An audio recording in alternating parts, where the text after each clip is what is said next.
Welcome to the Cheap Air Gunner channel. We're back modding our 1322. This is going to be a polishing video. Basically there's just a couple of pieces for now that I'm going to get to using the Dremel tool with a polishing attachment. We're going to polish the Sear. It's got some rough edges on it, nothing too drastic, but it certainly is not going to hurt the smoothness of the operation of the Sear just by polishing off all the edges and the faces, contact points of the Sear itself. The trigger itself seems to be in pretty good shape as far as not really having any cast lines or flashing on it that needs to be removed. It looks pretty good. I'm not going to be doing any polishing to the trigger itself, but definitely the Sear, and as I said in a previous video, the hammer looks to be pretty good, but I'm going to go ahead and hit that with the polishing tool as long as I've got it set up and I'm doing the Sear. Kind of excited. One of the things I was doing off camera, going through some of the stuff that I have, and stuff, if modding your 1322 is something you are thinking about doing, this was the Sear spring, the stock one, and it's extremely thick in diameter. It's extremely difficult to compress. It's the reason why the trigger is unpredictable and is so hard to pull and break cleanly. It's because of this spring. And what I came up with off camera was, believe it or not, this much shorter, much thinner spring that I have is actually from a ballpoint pen. So keep that in mind when you're looking around your house before you start tossing things.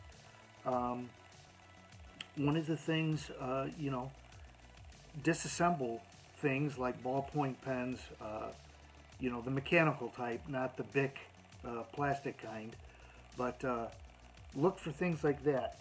That's actually where I found the spring. But it's too short to be functional for using as a Sear spring. But what I also found at work,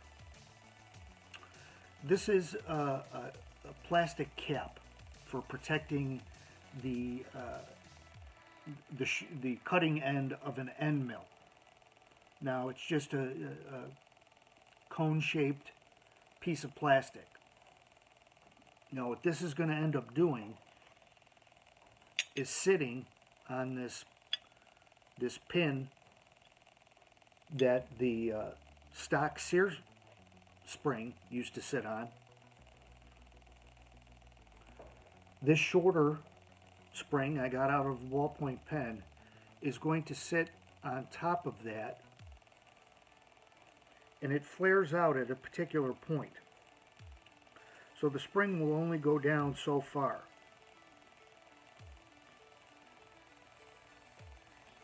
As you can see there. But the spring does actuate the Sear and allows the Sear to still engage and lock the hammer back. The reason why I know this is because I put everything back together and made sure that it would work. Because the first spring I tried that I was going to use, a much lighter spring but longer, that all I would have to use was the spring itself.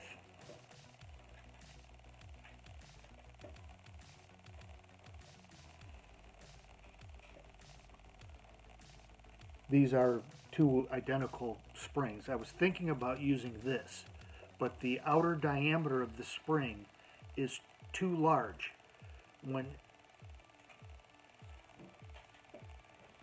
In theory, when everything is apart, for this to sit down and actuate the Sear and have the Sear break from the hammer with much less pressure on the trigger, than the stock one. In theory, that would work. Once you put this cover back on to hold the sear and the trigger in place, which, you know, it's pretty critical, the spring rubs against the inside of the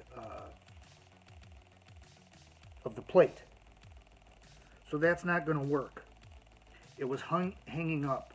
This one is just a tiny bit, has a tiny bit smaller outer diameter, and it does work cleanly and freely.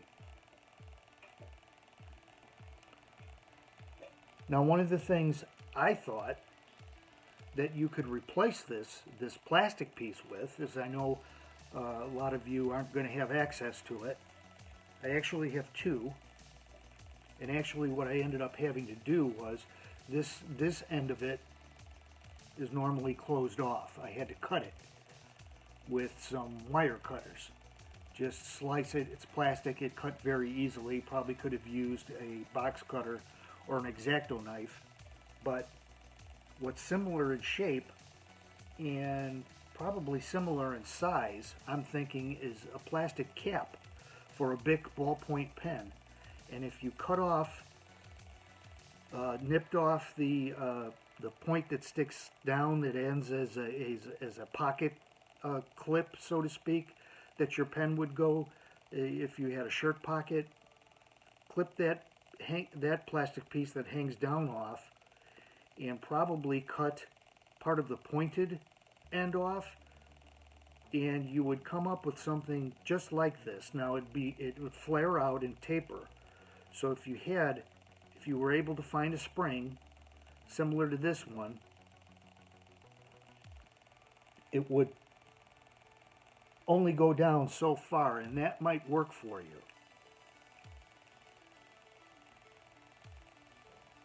I really like this setup, and it makes for a very light trigger.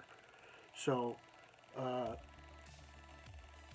that's the good news as far as this gun is concerned, and whoever is the lucky winner out there for the giveaway, you're going to have a much lighter than stock trigger. So I just wanted to throw that out there and let you know what was going on.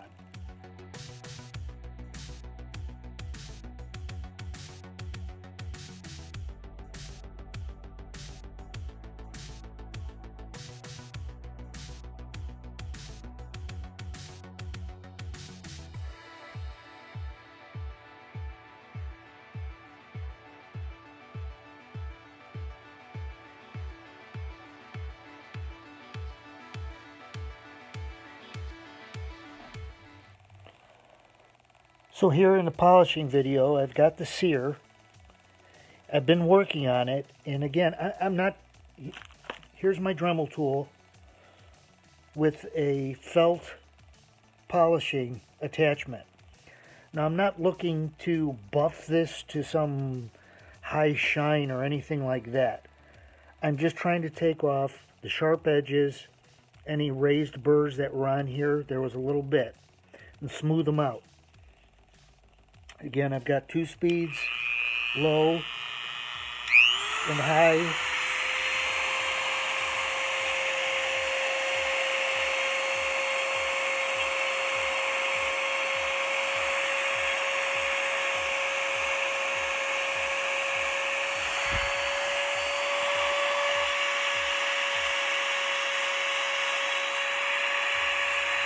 You're going to want to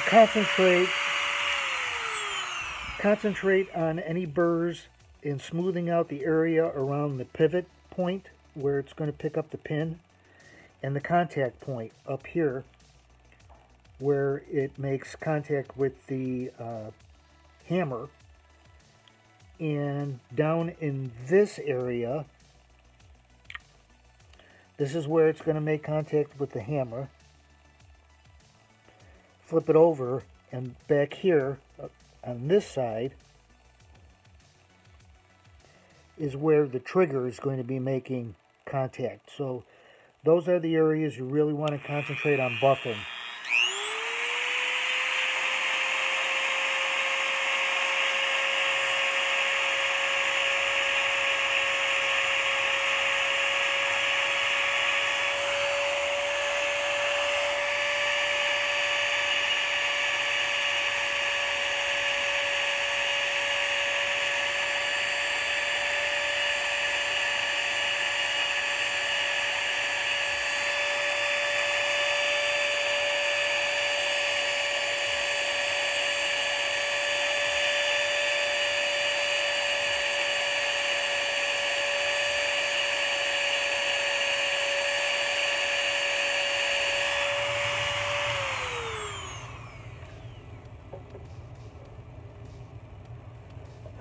Again, it's nothing like, you know, I'm not looking for a bright, shiny finish. I'm just looking for smoothness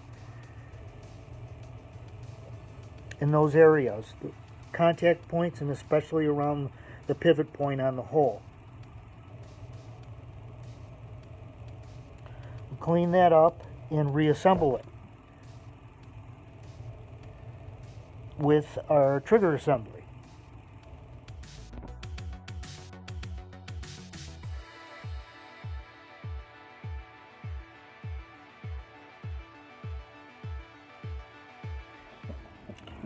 I'm going to use the Dremel tool and the same attachment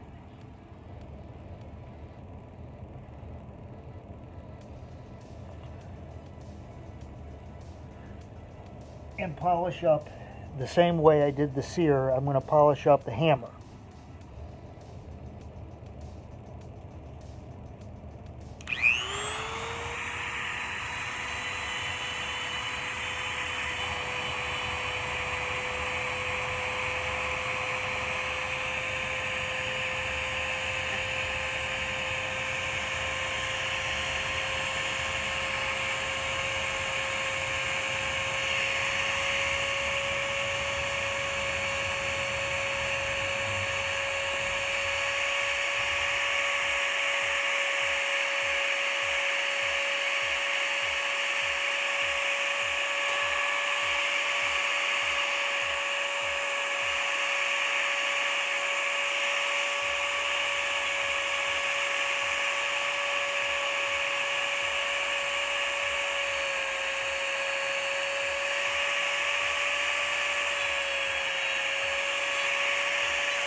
Again, I'm not looking for buff to a shine, just making sure everything is nice and smooth. When this is inside the tube and is being forced forward by the hammer spring or backwards by the bolt into its locked position, it's just going to be nice and smooth. Smoother the better. More efficient the gun is going to be. Okay? So I've repositioned my trigger and my Sear and the pins for both of them. Don't forget that small bent washer underneath the trigger. It's going to sit on top of it, kind of keep the trigger centered.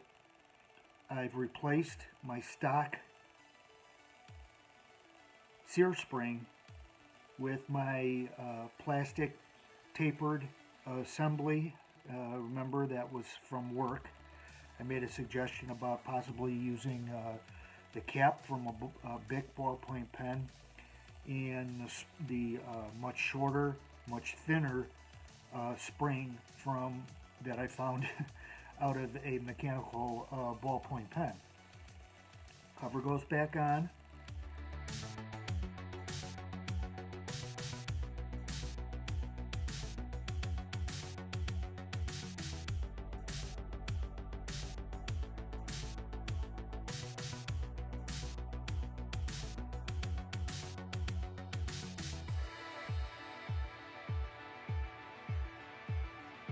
We're going to pick up the pins with the appropriate holes in the cover.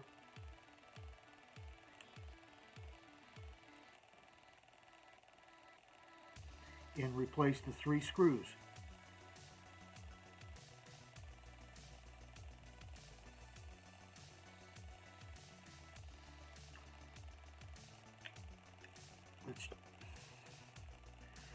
I'll just get those started. We'll come back after I get those in. I've got the 3 screws back in, holding the cover on. Now don't forget, eventually, prior to this being reattached to the pump valve tube, down in this very small area, the safety is going to have to go back in, be positioned correctly, and then that little tiny ball bearing and spring are going to go in here.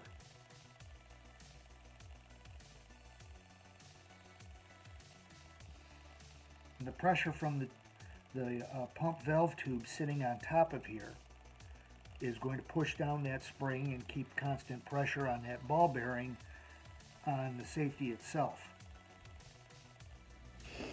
So now that all of the polishing, and I did touch up the contact points internally for the Sear and the trigger and the pins that hold them in place, touch those up with a little bit of silicone grease. The trigger grip assembly is all put back together. Now, as you might notice, up here is where I was referring to. That little tiny safety ball bearing went in this particular spot first.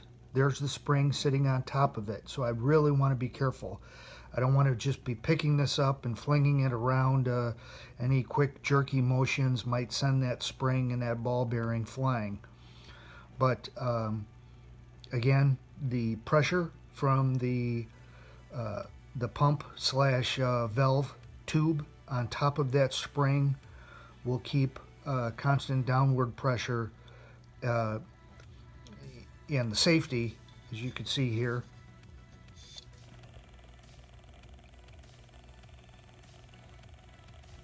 is functional even as it is. You know, can't pull the trigger now. Fire position would be pushing it in.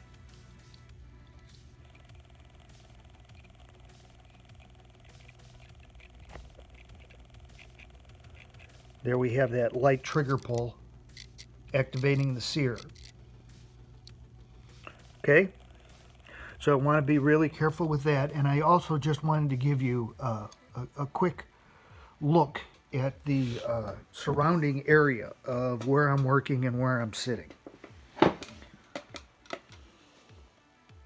As you can see, numerous times when I'm in the local hardware store, I will pick up springs that just appear to me to be useful sizes, useful diameters. I also have various set screws. I have some Delrin washers here that various sizes that I pick up while I'm in the hardware store. You know, they're pennies per piece. Not the springs, but things like washers and set screws aren't going to cost me a lot of money. This particular bag I have springs from I've held on to from past projects. You never know where those will come in handy in a future project, so I never throw those away. You know, everything, believe it or not, stores in my little toolbox. It's actually a tackle box that is a little bit too small to be useful, but I can get everything to fit inside there, tool-wise and extra equipment-wise, mostly anyway. Over here are various things. Excuse me, let me get my finger out of the way. I've picked up while in Harbor Freight. Set screw set, spring assortment set. I've got Viton and nitrile O-ring sets, some copper washers, and stainless steel machine screws. Now, at one point, in one project or another, I've used, you know, something out of all of these kits. Here's some various very large springs that I've picked up. Those are from the hardware store, not Harbor Freight, but the local hardware store. And these are all, you know, for projects that go beyond just my pumpers. You know, I did have a larger selection of brake barrels. I'm down to one now. But a lot of this stuff is probably not going to be used at this particular point with some of the guns I have sold, but you never know when you're going to pick up something new. So I'm kind of a collector, so to speak, of these extra parts, and you know, always keeping in mind that I've got them if and when I need them. So this is just an example of some of the things you might want to pick up while you're in your local hardware store or your local Harbor Freight. Things that come in really handy. And of course,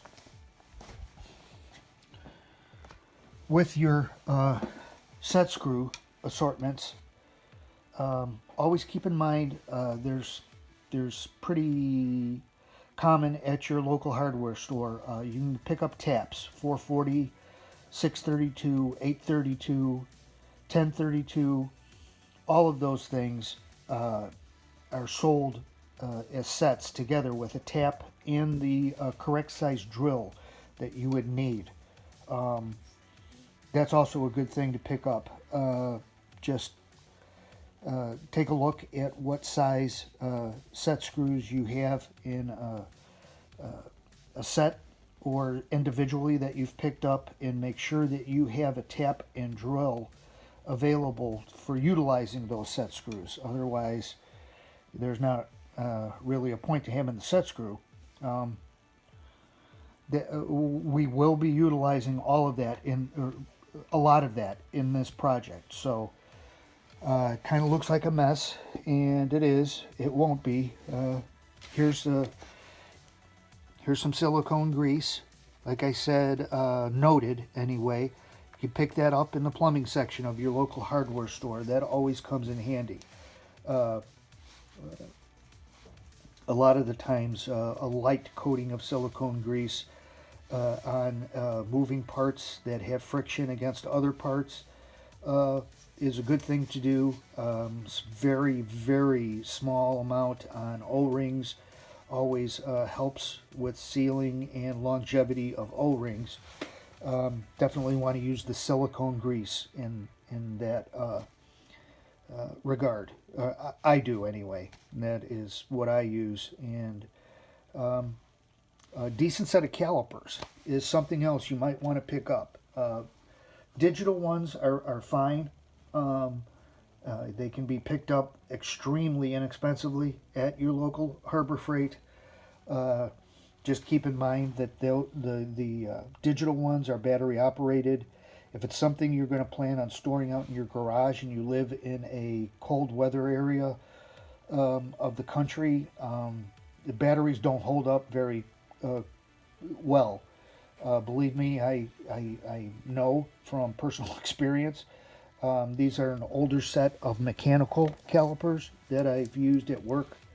I actually prefer these to the digital ones, simply for that fact. When your battery starts getting low, you can get bad readings as well prior to the battery completely going, but yet being very low on available power. I've seen that before as well. Bad readings from a digital caliper, but keep it inside, keep it where it's nice and room temperature. Shouldn't have too much of a problem. The battery should hold up very well for you. So that's some quick comments just wanted to add. So I hope it's been an enjoyable video series up to this point. Really, the reason why I'm doing it is number one, to be informative to you guys, the watchers, the subscribers who are interested in modifying, working on their own guns. A lot of this can be applied to just routine maintenance and tear down of a new gun, making sure it's in its peak condition prior to shooting it on a regular basis. I really enjoy this particular aspect of the sport itself, as far as working on the guns. I enjoy that just as much, if not more so than shooting the guns themselves. So thanks for coming along. Next video, hopefully I will have done relatively soon, and we'll be moving on to some more of the upgrades that are coming with this particular pistol. Okay, so stay tuned, stay safe, shoot safe, take care.